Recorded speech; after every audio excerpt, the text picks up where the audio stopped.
All right, ladies and gentlemen, we are starting our final topics of equilibrium with this video. And up here on the screen, you can see the final topics listed out. We're going to be focusing on, and you should really focus your efforts on understanding reaction quotient, Q, and Le Chatelier's principle. Minor final topics are manipulating K and factors that affect solubility of insoluble salts. They don't come up quite as much, they're not quite as important, but Q is definitely important, and Le Chatelier does come up as well. Now with Le Chatelier's principle, quick comment on that before I continue talking about Q. This video is all about Q. I'm not going to make a video on Le Chatelier's principle because it's covered, out of all the things that we talk about in equilibrium, it's the one that's covered easily the best in Regents chemistry. I know that you have to have a very solid understanding of Le Chatelier's principle in Regents Chem, and it's exactly the same amount of information you need to know in Regents chemistry. I'm sorry, in AP. So basically the level that you learned it into Regents is the level that you needed at here in this class. So I'm not making a video, but I will be providing you a handout that's sort of a Le Chatelier refresher to remind you about, what do we do with Le Chatelier, and you're going to have a problem set that asks some questions about Le Chatelier's principle. Now, this video is about Q, but you'll notice in the last one listed I've got magnitude of K as well, and I'm going to talk a little bit about magnitude of K before I talk about Q because it's actually very much related. So, magnitude of K. Remember, the equilibrium constant K is a ratio. It's products over reactants. So I really want you to think about it as a numerator and a denominator that relates relative amounts of products and reactants. If K is much larger than 1, if the value for K is very, very big, that means that the numerator is favored. What I mean by that is if you think about a fraction where you have, for example, 10,000 over 1, obviously that's going to give you a big number. That's going to give you 10,000, and that would be your value for K.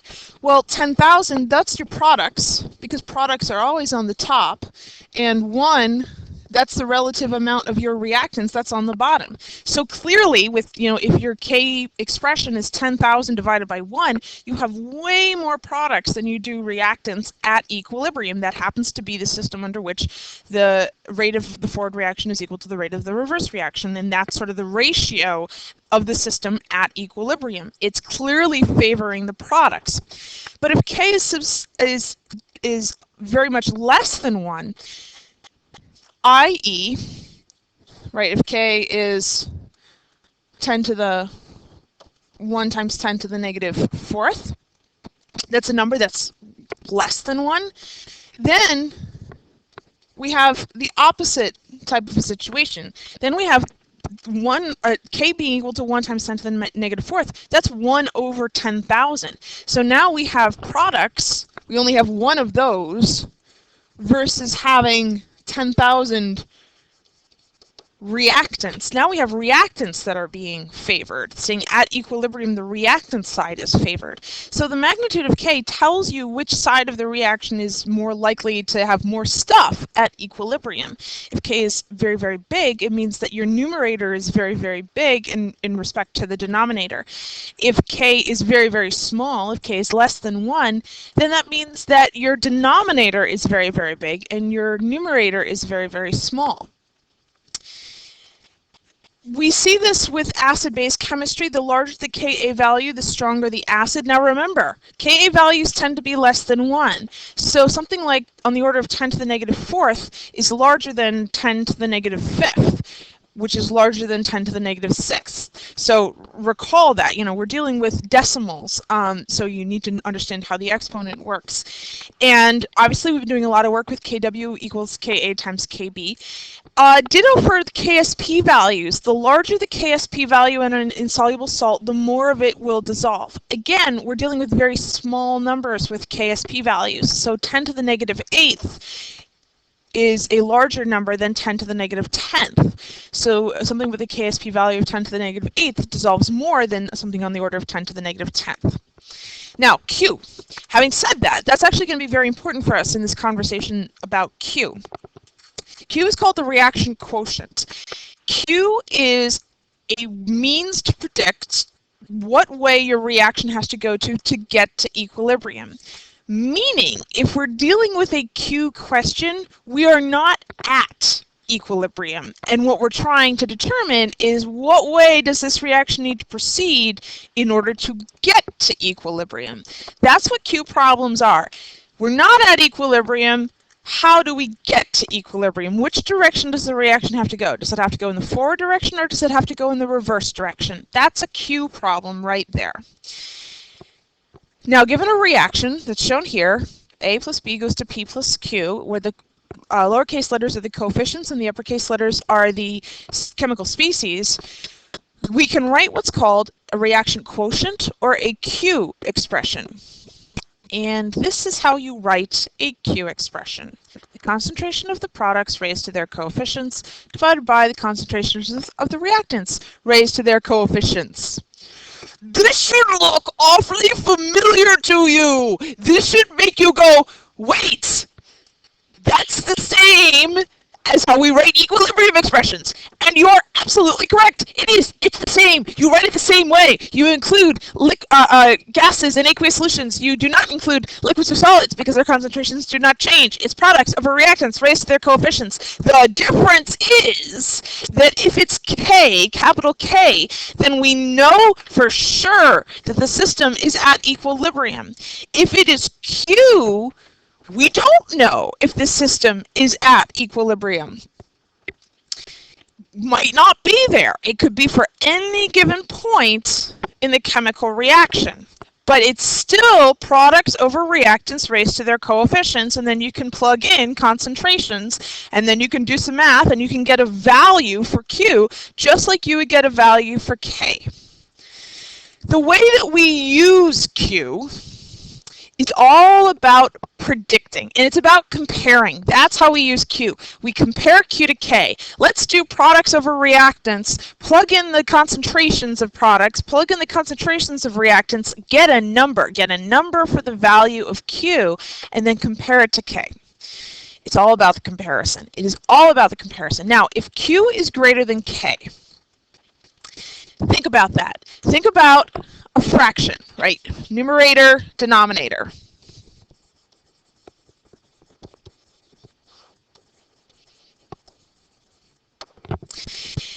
I'm sorry, if Q is less than K, that's the one that we're doing first. If Q is less than K, then think about what part of that fraction is too small, because basically that's the issue. If Q is less than K, then one part of this fraction has to be too small.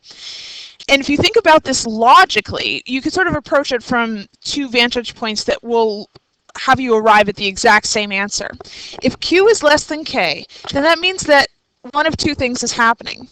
Either our numerator is too small.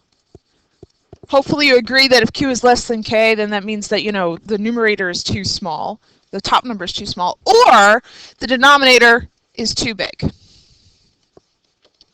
Right? I mean, that's what that's saying. If Q is less than K, and we want to get from our current point to equilibrium, then either we have too many products or we have too few reactants. The same conclusion can be arrived at from both possibilities, meaning you've got too few products, remember products are on top, and too many reactants. So how do you get to equilibrium if you have too few products and too many reactants? Well, why don't you use up some of your reactants, make the reactant number go down, and generate some products, make the product number go up. That will get you then to equilibrium. So if Q is less than K, then we say the forward reaction has to occur in order to get to equilibrium, to get our system to move to equilibrium. Because what we're doing then is we're making the numerator larger and we're making the denominator smaller, and we're getting to the point where Q will be equal to K. That's kind of where we're going with this. We say that we would shift towards the products, and when you shift towards the products, it basically means that all that means is that the forward reaction is the one that's happening, and you're increasing the amount of products that you have, and by doing that, you're increasing the numerator.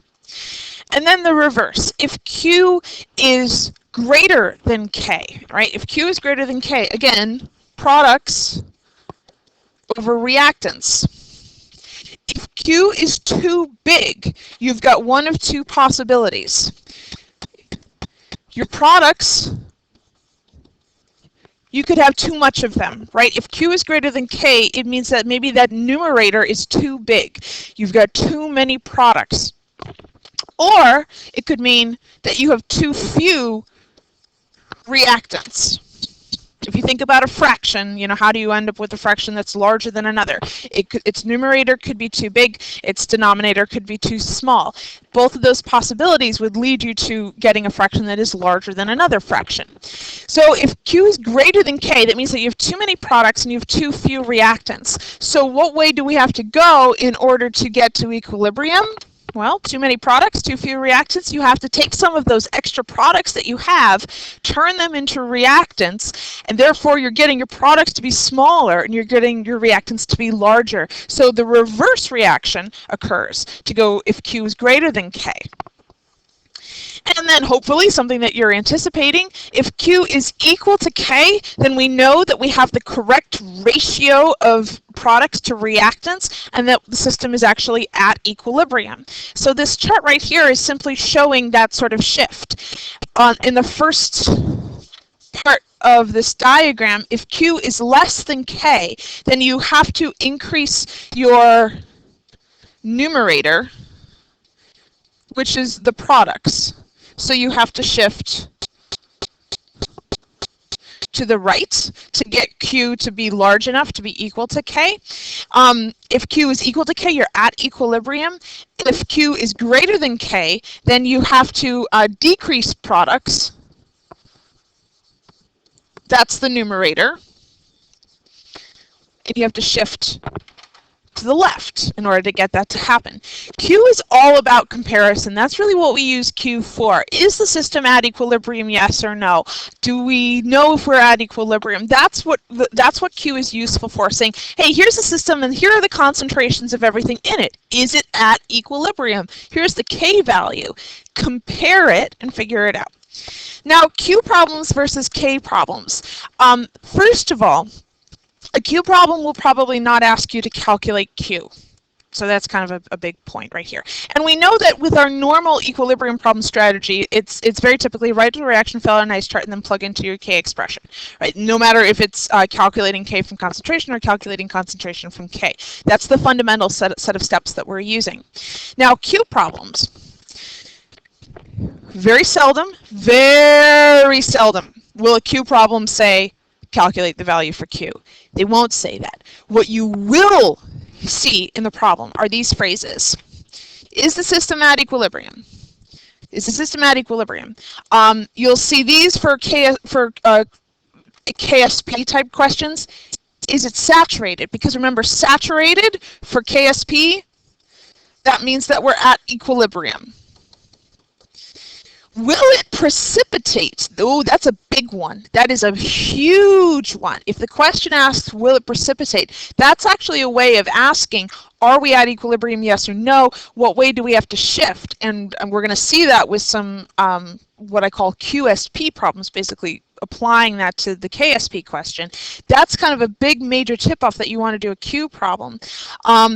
If it asks about what direction the reaction needs to go to get to equilibrium, that's a Q problem.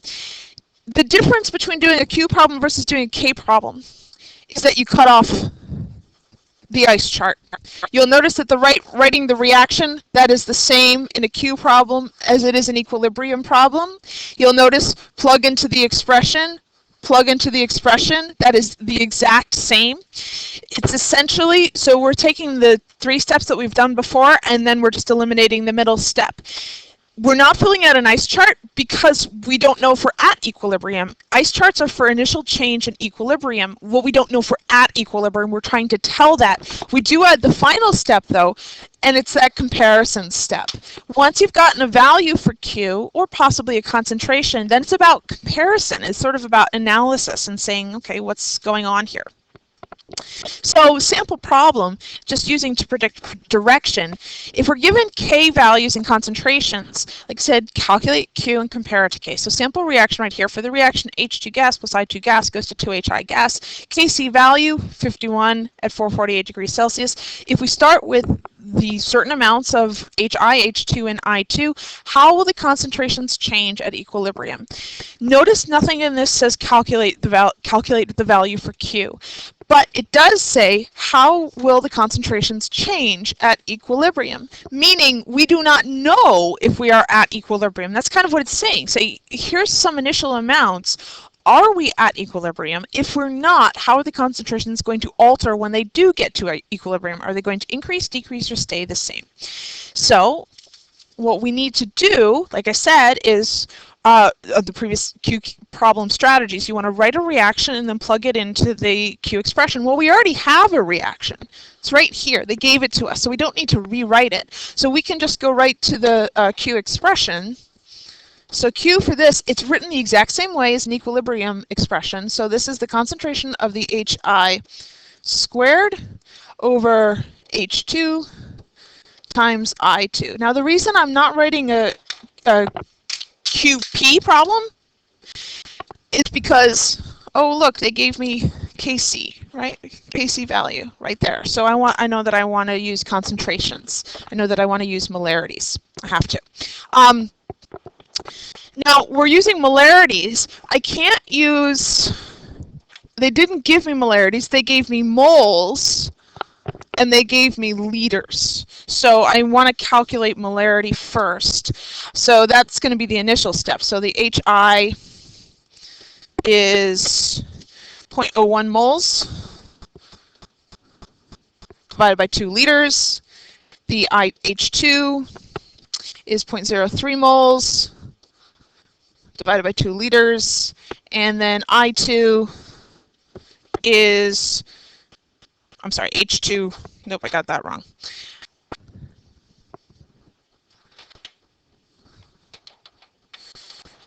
All kinds of messed up here. No, just reading the problem, I'm reading my work a little incorrectly. The HI is 0.02 moles over 2 liters. The H2 is 0.01 moles over 2 liters, and the I2 is 0.03 moles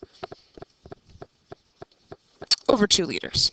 So this is 0.01 for the HI, 0.005 for the H2, and 0.015 for the I2.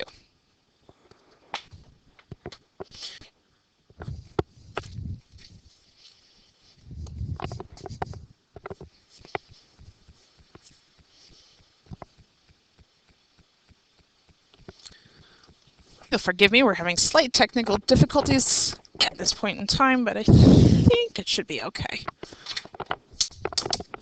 Right, so we've got the molarities now that we've figured those out, and then we're going to plug those right in to the Q expression.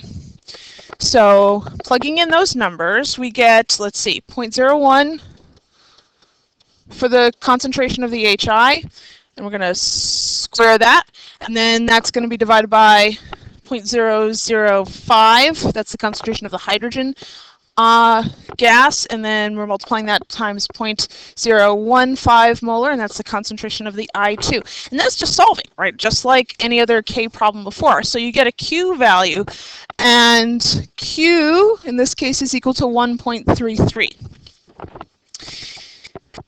Then we have to go back and look at the question. So the question says, how will the concentrations change at equilibrium?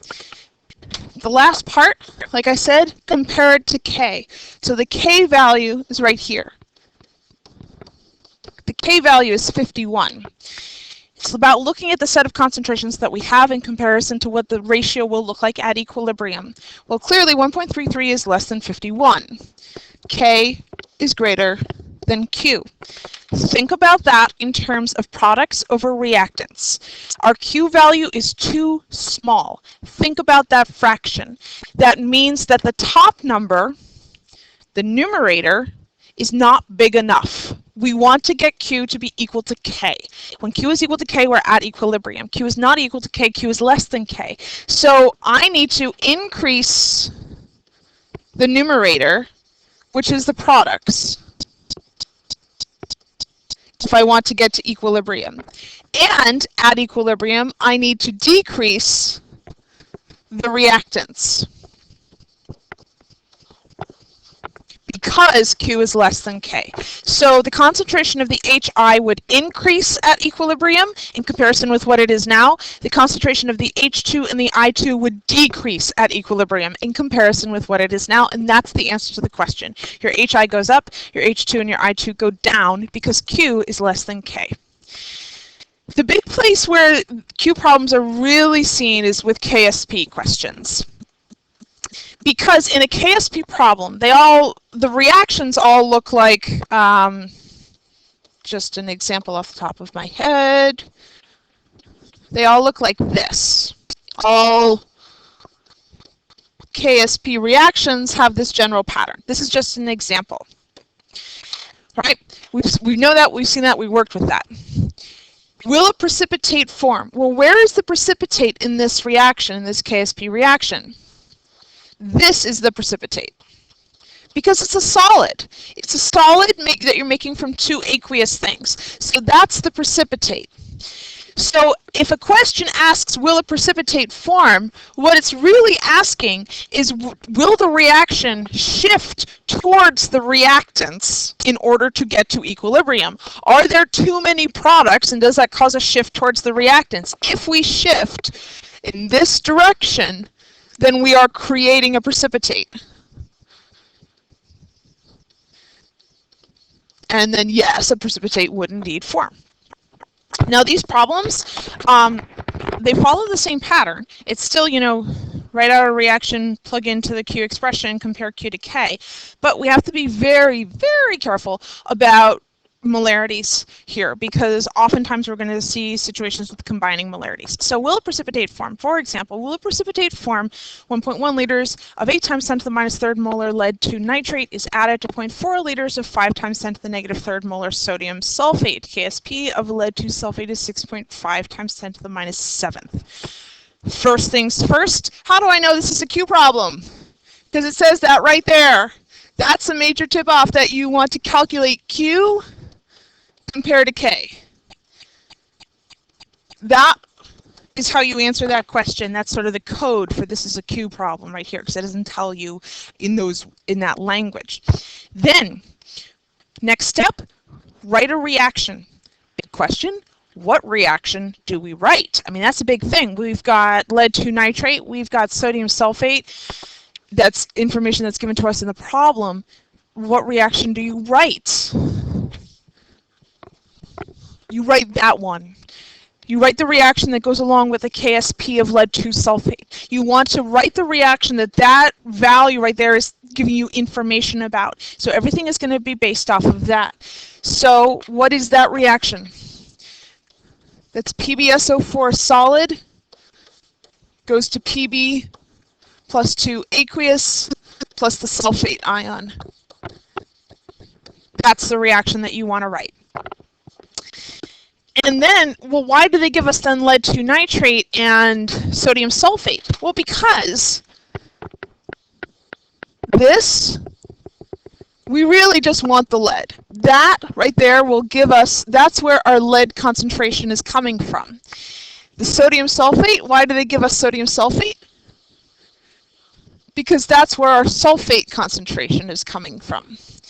The other ions, they don't react. Nitrate is soluble with everything, so it's not going to form a precipitate with anything. Sodium is soluble with everything, so it's not going to form precipitate with anything. So the reason they're giving us the other full compounds is because they're really giving us the concentrations of the ions that are in this Q expression that we're going to write. So we want to plug into the Q expression, but you'll notice hopefully you'll notice, we cannot use the molarities as they stand right now because we are combining volumes. The dreaded combining volumes. So we're taking one beaker that's got the lead 2 nitrate in it, and then we're taking a second beaker that's got the sodium sulfate, and then we're adding them together. When you're combining volumes, you're changing the volume, which means that you're changing the molarity. So we have to recalculate the molarity of each one. So I'm going to stop calling this lead 2 nitrate. I'm going to start calling this lead. So let's figure out how many moles of lead we have, because it's just coming straight from the lead 2 nitrate. So I know the molarity, 8 times 10 to the minus third molar, x moles, over 0.1 liters. So it turns out that I've got 8 times 10 to the minus 4th moles of Pb2+. Now I want to recalculate molarity, so I want to divide this number by the new volume. The new volume, I have 0.1 liters from the lead, and I have 0.4 liters from the sodium sulfate. So that gives me a new concentration of the lead of 1.6 times 10 to the minus 3rd molar. I'm going to write that up here. 1.6 times 10 to the minus 3rd molar. That's my concentration that I want to use in the K expression. I'm going to do the exact same thing with the sulfate ion. I'm calling it just the sulfate ion because I know that the sodium will dissociate completely. So let's figure out moles of sulfate. So I know I have 5 times 10 to the minus 3rd molar equals X moles of sulfate over 0.4 liters. That gives me a value of, when I do that math, 2 times 10 to the minus 3rd moles of sulfate. But I want to find the concentration of the sulfate, so that's divided by the new combined volume, which is 0.5 liters, the 0.1 plus 0.4. So doing that math, and again, I'm just going to erase this because we need room to work. The concentration of the sulfate ion is, where is it? 4 times 10 to the minus 3rd. So we have the concentrations that we recalculated based on combined molarities. Now we can plug into the Q expression. So Q for this reaction, which I will call QSP because it's like a KSP problem, we write it the exact same way. It's the concentration of the lead raised to the first times the concentration of the sulfate raised to the first. And then we're just plugging in. So we're just multiplying these two numbers together. 1.6 times 10 to the minus 3rd times 4 times 10 to the minus 3rd. That gets me a QSP value of 6.4 times 10 to the negative 6th. So that's the QSP. We are so almost done with our problem, but we are not quite done with our problem yet. We now need to compare. It's all about the comparison. So looking back at the problem, which I'll erase this because I know we can't see it, right? Some of our numbers right there. The K value is 6.5 times 10 to the negative 7th. It's about comparison. Which is larger? And please, for the love of God, if you are telling me that the K value is larger than the Q value, you are not paying attention! 6.5 times 10 to the minus 7th. Oh, 6.5 is greater than 6.4. I totally agree with that. However, 10 to the negative 7th is smaller than 10 to the negative 6th. Q is greater than K. Pay attention to those exponents. They are there for a reason. They are there on purpose. Watch them. Q is greater than K. So Q is greater than K. Now we can actually answer the question.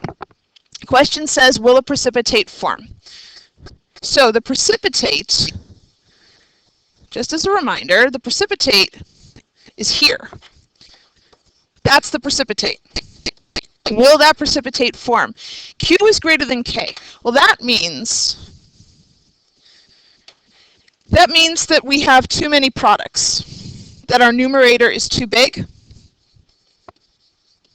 right? Larger number over a smaller number. We don't want that, right? It's a ratio of products of a reactants. We have too many products, so we have to go in the reverse reaction in order to make us have less products. So we need to shift left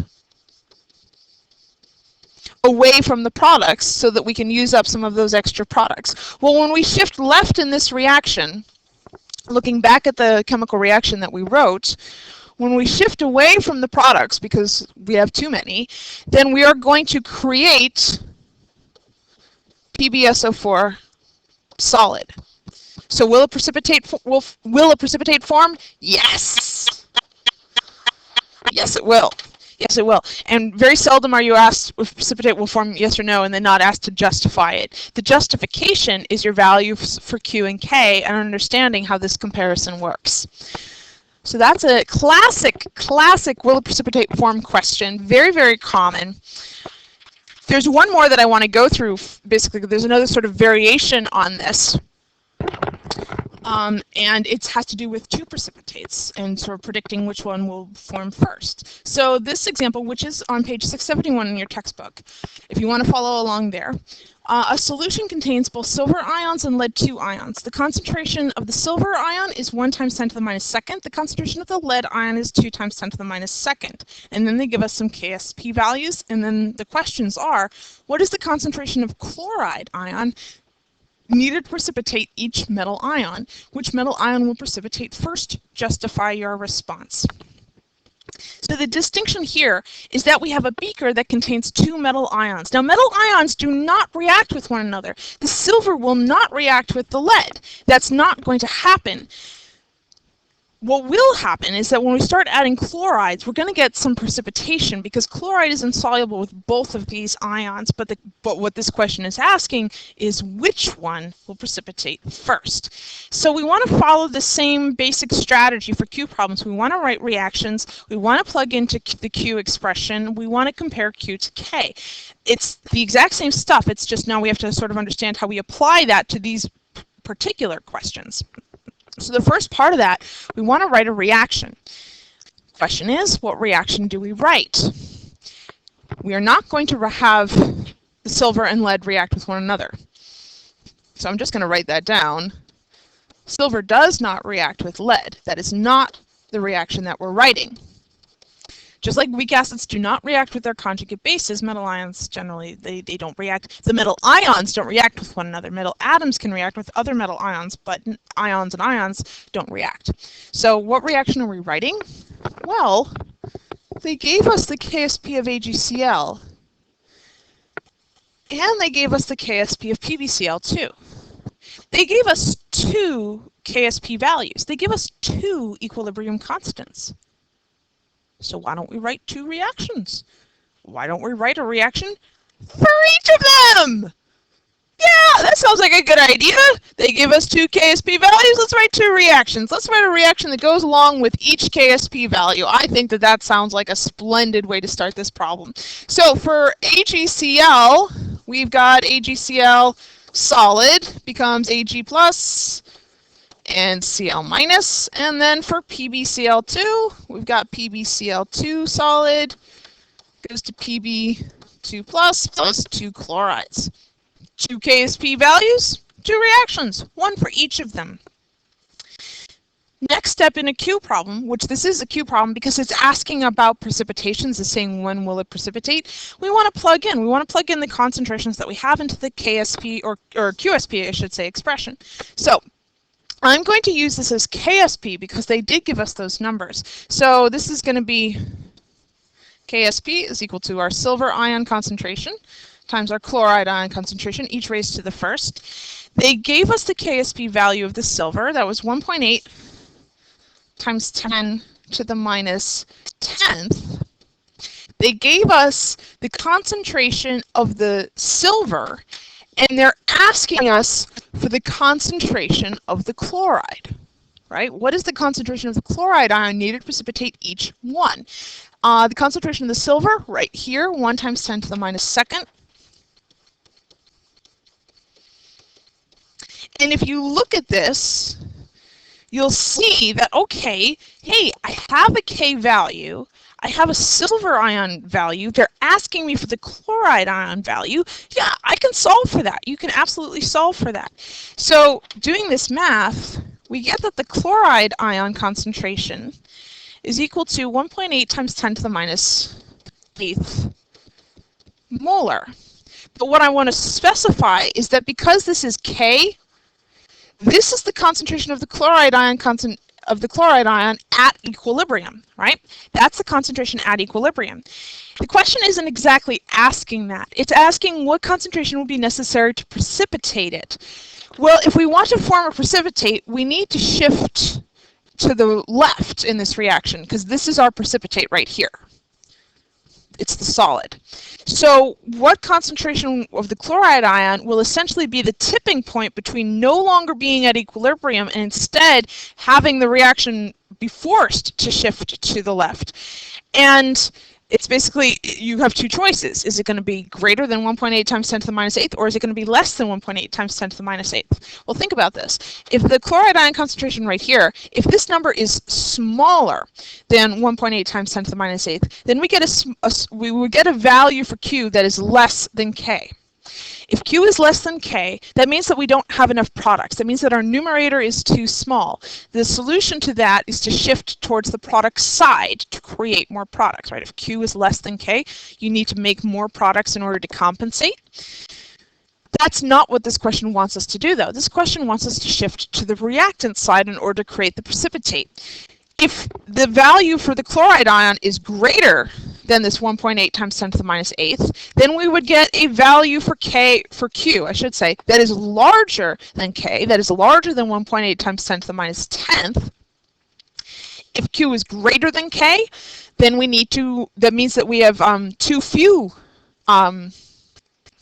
reactants and too many products, right? Too much of the products, too few reactants. We need to shift towards the reactant side. We need to generate some more reactants, which is what this question is really asking. So any concentration of chloride ion that is greater than 1.8,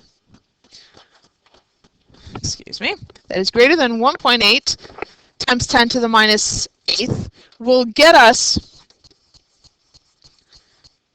precipitation of silver chloride. So that's what we want in order to generate the precipitation. Greater than 1.8 times 10 to the minus 8th. We have answered half of the first part. We now need to answer the second half of the first part, because that tells us for AgCl. We now want to figure out the same thing for the PbCl2. So we're going to do the exact same process. It asks for each metal ion, so we're basically going to go through the process for the two KSP values that were given to us. So same thing, I'm writing out the expression. Now I'm going to plug in, but now I'm going to plug in the KSP value of lead 2 chloride. So 1.7 times 10 to the minus 5th is equal to our lead concentration, which is 2 times 10 to the minus 2nd, times the chloride concentration squared. That's kind of important. When you solve that, be mindful of the squaring, because you are going to have to take the square root here. When you solve that, you get a chloride concentration of 2.9 times 10 to the minus 2nd. That is the equilibrium concentration of the chloride chloride for lead 2 chloride to stay in equilibrium. But we don't want it to stay in equilibrium. We want it to precipitate. So same thing, we want it to be greater than 2.9 times 10 to the minus 2nd molar in order to precipitate the PbCl2. And that answers part 1 of the question. What is the chloride ion concentration necessary to precipitate each metal ion? We'll basically figure out what the concentration is at equilibrium, and then understand that if you slightly increase it, you will cause that reaction to shift towards the reactant side and start causing that precipitation to occur. The second question, which metal ion will precipitate first? This one right here, which, by the way, if sometimes the question will just jump straight to that. If you ever see that, oh man, is that code for a Q problem? Absolutely, that's code for Q. You've got to figure that out. Which metal ion will precipitate first? I have a lot of work on this board, and I'm going to use it. There is absolutely no need to do any additional work at this point in time, because you have already done all the work you need in order to answer this question. Which metal ion will precipitate first? If we want to precipitate the silver chloride, we've got to have that much chloride ion. If we want to precipitate the lead 2 chloride, we've got to have that much. The question is, which one will precipitate first? Think about it. When you start adding chloride, the initial concentration of the chloride is 0, right? If you're adding chloride ion concentration starts at 0.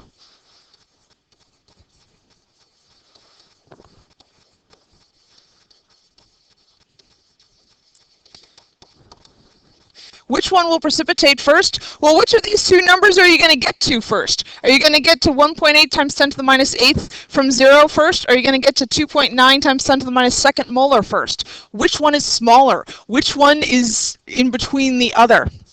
Again, look at exponents more than you're looking at the numbers out in front. Which of these numbers is smaller? Oh, this one. 1.8 times 10 to the minus 8th is significantly smaller than 2.9 times 10 to the minus 2nd molar. So my silver chloride precipitates first. The lead 2 chloride precipitates second because it needs more chloride ion in order to precipitate. The silver chloride needs less. So you start at 0, you're going to hit your smaller number before you hit your bigger number in terms of adding in your chloride concentration.